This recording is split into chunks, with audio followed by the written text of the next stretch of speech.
भैया आज के डेट में हर किसी को पोर्टफोलियो में इक्विटी भी चाहिए, इक्विटी में हाई ग्रोथ भी चाहिए, हाई ग्रोथ में स्मॉल कैप भी चाहिए।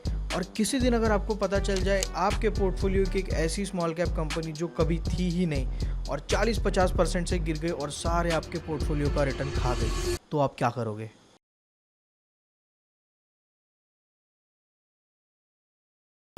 What if you are able to invest in some large cap stable companies, and that's how your portfolio constituents come into picture?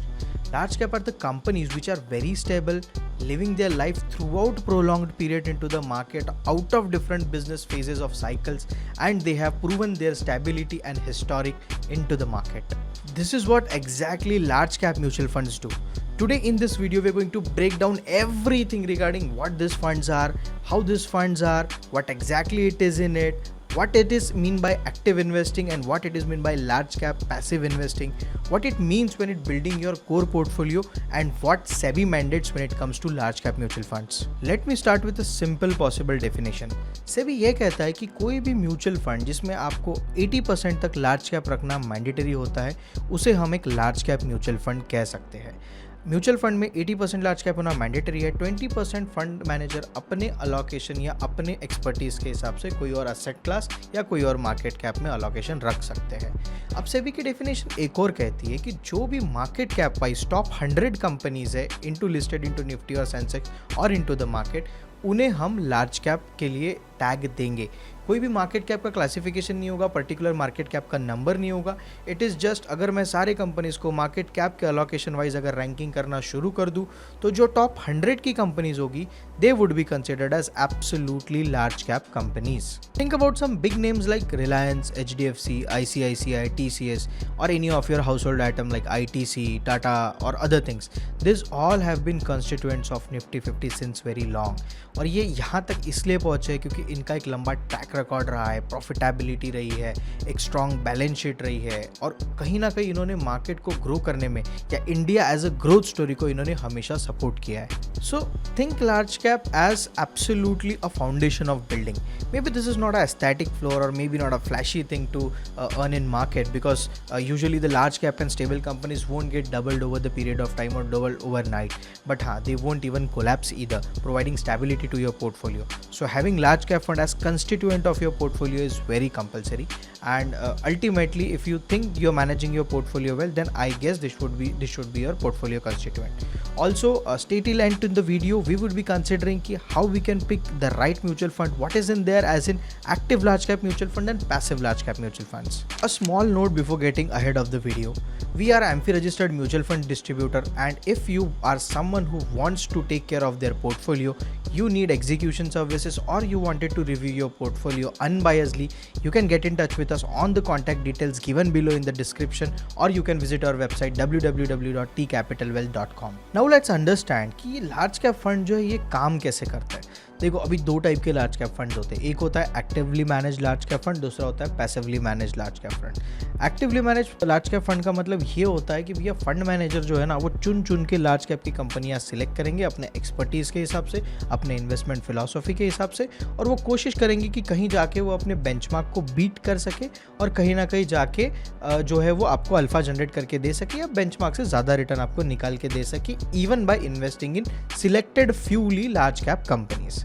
ये हो गया एक एक्टिवली मैनेज म्यूचुअल फंड्स के साथ। सेकंड आता है पैसिवली मैनेज इंडेक्स फंड्स। तो इसमें होता क्या है कि जो हमारे इंडेक्स है जैसे कि निफ्टी 50, सेंसेक्स, BSE 30 या ऑल काइंड ऑफ निफ्टी 100, सो इन सब में जो कंपनीज है उनके मार्केट कैप के हिसाब से उनका वेटेज है, उसी वेटेज के हिसाब से फंड मैनेजर जो है वो उनमें पैसे इन्वेस्ट कर देते हैं।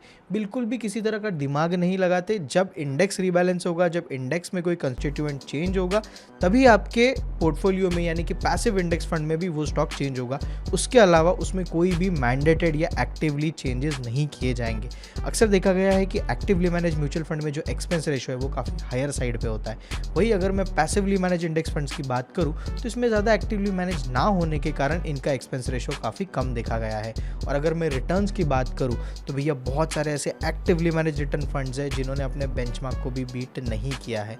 और अगर पैसिव फंड्स की बात करूँ तो वो कहीं ना कहीं अपने बेंचमार्क रिटर्न की 1-आधा टक्का आगे पीछे चलते रहते हैं, exception correction for tracking error. एक और थर्ड कैटेगरी अब ऐसी आती है कि भैया large cap focus funds and large and mid cap funds.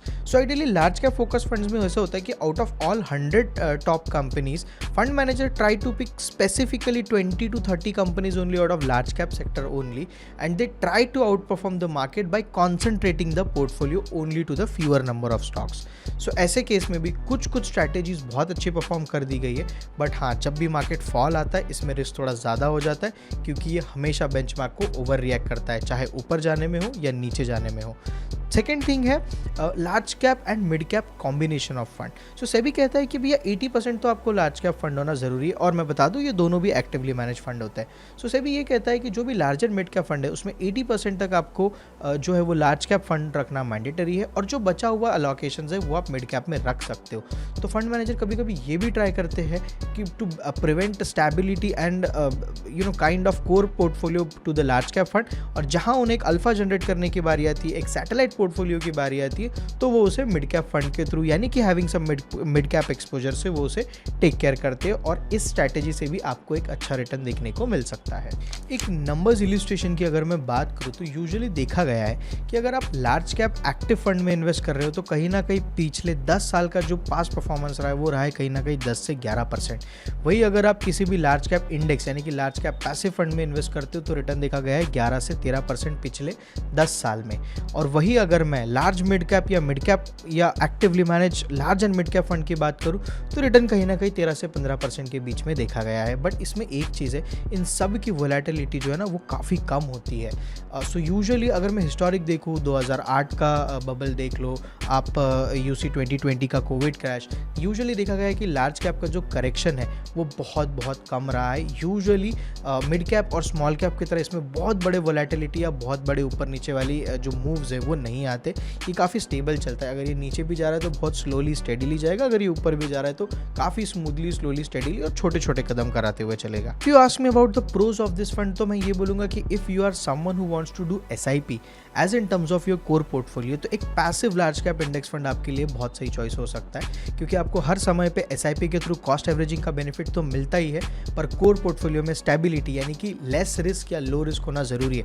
Ideally when it comes to equity तो रिस्क या नो रिस्क तो हम नहीं कह सकते, बट हाँ as compare to mid cap and small cap, large cap आपको जरूर कम वोलेटिलिटी और कम रिस्क प्रोवाइड कर सकते हैं। सो भैया अभी फाइनल बात करते हैं कि लार्ज कैप म्यूचुअल फंड में अगर इन्वेस्ट करना है तो किस तरह के रिस्क हमें आ सकते हैं या किस तरह के रिस्क अननोइंगली हमारे पोर्टफोलियो में आ सकते हैं। ठीक है, तो सबसे पहले होता है 100% इक्विटी रिस्क। इवन दो हम कह रहे हैं कि भैया लार्ज कैप जो है वो कम वोलेटाइल होता है, लेस रिस्की होता है एज कम्पेयर टू मिड और small cap, but this is not a risk free thing.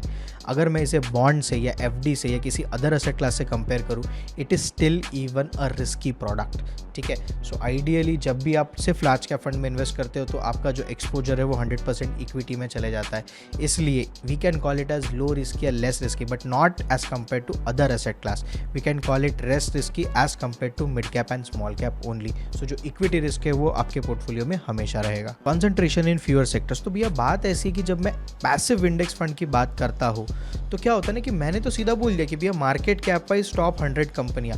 अभी मुझे नहीं पता कि ये 100 में कौन से सेक्टर की कितनी कंपनियां हैं। हो सकता है ज़्यादातर बैंकिंग हो सकता है ज़्यादातर मेटल्स हो सकता है ज़्यादातर IT कंपनियां हो, और वही डोमिनेंस देखा गया है।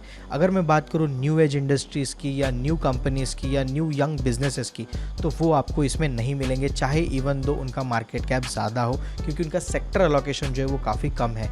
ऐसे में आपको सेक्टरल या साइक्लिकल रिस्क आ जाती है। अगर कोई पर्टिकुलर सेक्टर एक प्रोलॉन्ग पीरियड तक, जैसे अगर मैं IT की बात करूँ, काफ़ी लंबे समय से नहीं परफॉर्म कर रहा है, तो ऐसे केस में investing in large cap specially in passive index fund आपको इन सेक्टर्स में भी एक्सपोजर दे देता है, जो आपके रिटर्न्स को आने वाले समय में हैम्पर कर सकता है। Third one is overlapping risk. So अक्सर होता है ऐसे कि यार जब मैंने लार्ज कैप फंड बोल दिया और it is a actively manage fund, तो जाहिर सी बात है फंड मैनेजर टॉप रेटेड या टॉप मार्केट कैप कंपनीज में ज़्यादातर इन्वेस्ट करेंगे। वही अगर मेरे पोर्टफोलियो में दूसरे कंसिस्टेंट्स, अगर लेट्स से मिड कैप फंड है या तो स्मॉल कैप फंड है या कोई और फंड है, तो ऐसे केस में देखा गया है कि वो भी स्टेबिलिटी के लिए जब लार्ज कैप का एक्सपोजर बढ़ाते हैं तो वो भी उन्हीं कंपनी को पोर्टफोलियो में ऐड करते हैं जो ऑलरेडी आपके लार्ज कैप फंड में इन्वेस्टेड है। तो ऐसे केस में एक सर्टन प्रोलॉन्ग पीरियड के लिए आपका जो पोर्टफोलियो पोर्टफोलियो है वो सिर्फ कुछ कंपनीज की तरफ कॉन्सेंट्रेट हो सकता है, जो अगेन आपकी अपॉर्चुनिटीज़ को इरेडिकेट कर सकता है, रिटर्न्स को हैम्पर कर सकता है और आपका कॉन्सेंट्रेशन रिस्क बढ़ा सकता है। तो हाँ, आपके फंड्स का ओवरलैपिंग ज़रूर चेक कर ले before making your mutual fund portfolio, और अगर आप नहीं पता कर सकते तो हमसे कॉन्टैक्ट ज़रूर करें, हमारी टीम आपको रिव्यू रिपोर्ट ज़रूर बना के भेजेगी। तो now let's talk about large cap and what are the alternatives available to me. देखो, लार्ज कैप अपने आप में ही एक बहुत बड़ा डेफिनेशन है, जैसे actively large cap, passively large cap, focused large cap, large and mid cap, इन सबको अल्टीमेटली लार्ज कैप के कैटेगरी में ही कैटेगराइज किया जा सकता है। सो अगर मैं स्पेसिफिकली बात करूँ कि इनको इन कैटेगरीज के फंड्स को अगर मैं लेट्स से फ्लेक्सी कैप से कंपेयर करता हूँ, मिड कैप स्मॉल कैप से कंपेयर कर सकता हूँ, या मे बी कोई वैल्यू म्यूचुअल फंड या थीमेटिक म्यूचुअल फंड से कंपेयर करता हूँ, तो मुझे क्या एक जो है वो सेटिस्फैक्शन मिलना चाहिए बिकॉज ऑफ अल्टरनेट फंड। तो देखो, सबसे पहले बात करते हैं लार्ज कैप फंड और फ्लेक्सी कैप फंड की।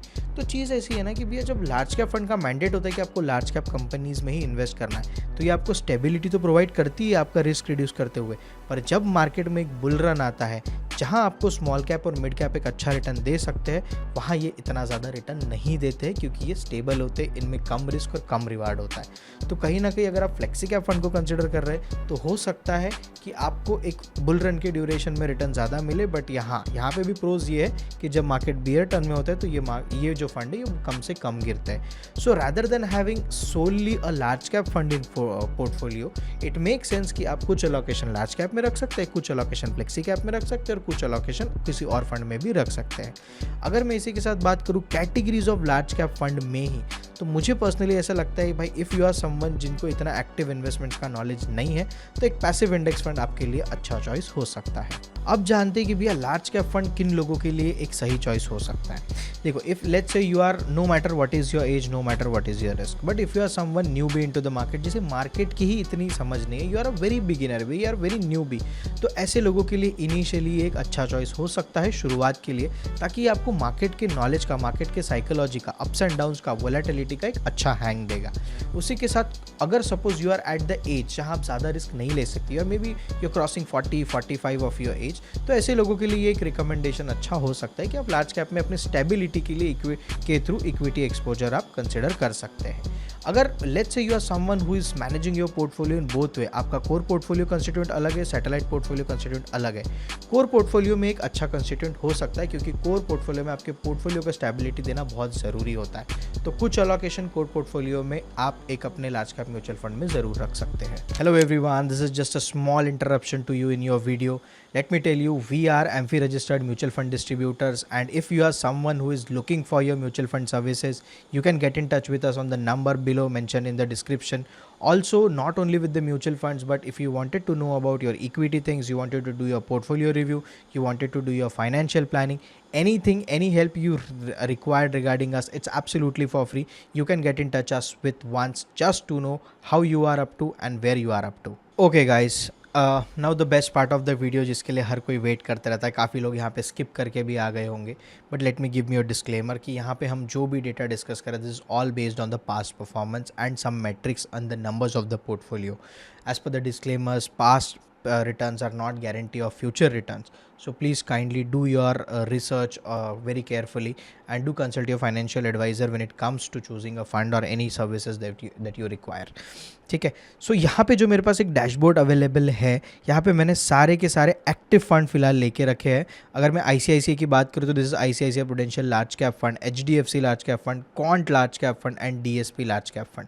देखो, मैंने ना फॉर अ रीज़न इसमें पैसिव फंड्स ऐड नहीं किए, क्योंकि देखो जैसे ही मैं पैसिव फंड इसमें ऐड कर दूंगा ना, यहाँ पे पूरा गेम पलट जाएगा. निफ्टी नेक्स्ट 50 यानी कि 51 to 100 रैंकिंग की जो कंपनीज है, they have given here 19% return. By the way, ये जो डेटा है दिस एज ऑफ जून 2026. हम लोग ये जुलाई में वीडियो बना रहे हैं, बट जो डेटा हमने लिया है that is as of ending of June. So आप देख सकते हैं कि यहाँ passive fund, specially Nifty next 50 fund ने जो रिटर्न दिया है वो किसी भी एक्टिव फंड ने अभी तक बेंच बीट नहीं कर पाया है. वही अगर मैं निफ्टी 50 की बात करूँ तो दैट इज़ जस्ट 9.8%. उसके कंपैरिजन में ऑफकोर्स सारे एक्टिवली मैनेज मैनेज फंड ने 3 ईयर टाइम फ्रेम पे अच्छा खासा एक बेंचमार्क और अल्फा रिटर्न बना के दिया है. बट वही अगर मैं 1 ईयर की बात करूँ तो आप देख सकते हो the scene is totally different. अभी क्वांट का रिटर्न यहाँ पे पॉजिटिव है. इसके लिए reason that this guys are using some leverage game, this guys are using some hedging thing, and obviously अगर ये रिटर्न दे रहा है तो इससे आपका रिस्क भी बढ़ जाता है, बिकॉज ऑफ विच ये एक सही कंपैरिजन नहीं होगा क्योंकि इसका कहीं ना कहीं मैंडेट चेंज हो जाता है. वही अगर मैं इसको थोड़ा सा अनचेक कर दूँ और बाकियों को कंसिडर करूँ तो ये कहीं ना कहीं मुझे एक सही जो है दिख रहा है. बट अगर मैं इनके सिर्फ कंपैरिजन में लूँ तो HDFC मुझे एक अच्छी रिटर्न देते हुए दिख रहा है. When actual Nifty was -3% down for a year, वहाँ मुझे HDFC ने कॉस्ट टू कॉस्ट यानी कि नो रिटर्न दिया है, which is still a best return as compare to benchmark. DSP की अगर मैं बात करूँ इट इज़ जस्ट -2%, ICICI की बात करूँ तो -0.3%, और जस्ट अपना जो इंडेक्स फंड है NX50 का it has given 7.4% return. So it's a clear winner कि in most of the cases जब आपको इंडेक्स फंड ही बेहतर रिटर्न दे रहा है, so why to opt for actively manage funds and why to give some more return. 5 year के time frame पे भी अगर मैं बात करूँ तो ICICI given little bit of good return. इसमें अगर मैं क्वांट भी ऐड कर देता तो sorry Quant is very new, so हमें इसका हमारे पास इसका रिटर्न नहीं है. This fund is fairly old, so obviously यहाँ पे 5 ईयर्स तक इसका कंसिस्टेंसी रिटर्न नहीं है, सिर्फ 3 ईयर्स तक ही है. अगर इसका मैं ओवरऑल स्कोर की बात करूँ तो यहाँ पे हमने ना एक मैट्रिक मेजर किया है जिसमें हम 5 फैक्टर को यूज़ करते हैं, that is 1 year return, 3 year return, Sharpe ratio, expense ratio और रिस्क. ठीक है.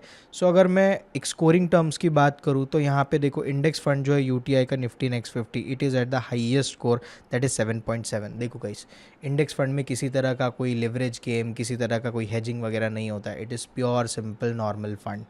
तो यहाँ पे जो परफॉर्मेंस है ये प्योर इक्विटी का परफॉर्मेंस है. क्वांट में आपको 6.5 दिख तो रहा है, बट कहीं ना कहीं ये लार्ज कैप फोकस्ड कैटेगरी में है. That is also one of the reason जो इनका रिस्क बढ़ाता है, रिटर्न भी बढ़ाता है और कहीं ना कहीं स्टेबिलिटी हमारी कम करता है. सो मैं इसको थोड़ा सा अलग करना चाहूँगा. और अपार्ट फ्रॉम निफ्टी नेक्स्ट 50 अगर मैं स्कोरिंग की बात करूँ तो highest score is with again UTI Nifty 50 like index fund only. और एक्टिव फंड्स की मैं बात करूँ तो ICICI standing at 5.3, DSP standing at 5 and HDFC standing at 4.5. बहुत सारे लोग अभी आके कमेंट करेंगे कि आपने कंटेंट अच्छा दिया तो छोड़. भाई देखो, मैं ओवरऑल कंसिडर कर रहा हूँ, जहाँ पे रिस्क बढ़ रही है वहाँ मेरे लिए मुझे स्टेबिलिटी नहीं मिल रही है. ठीक है, no matter it is large cap focus fund, it's one of the type of fund. But अगर मैं इनको कंपेयर करूँगा तो यहाँ पे रिस्क काफ़ी कम है एज़ कम्पेयर टू क्वांट का फोकस फंड.